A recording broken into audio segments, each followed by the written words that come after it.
So may naligaw na snails. Ayan.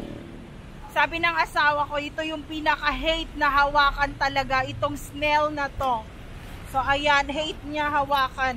So ngayon, dahil hate niya hawakan tong snail na to, dahil hate niyang hawakan, hawakan natin kung ano ang pakiramdam ng snail. Oh. Ngayon, nahawakan na natin. Buhay pa siya. Buhay siya. Buhay siya. Nalunod siya. May mga ano pa oh, may mga parang dagta pa siya.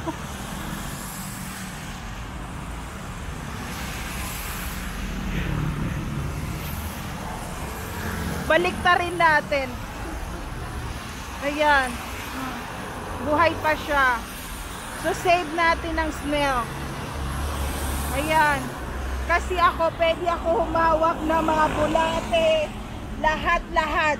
Pati butiki ngayon, lagot sa akin. So, ayan, i-save natin siya. Save, save, ayan.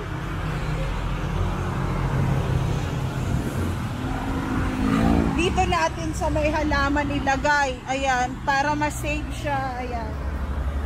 Para sa safety, na hindi siya masagasahan. At marami pa siya magiging pamilya in the future.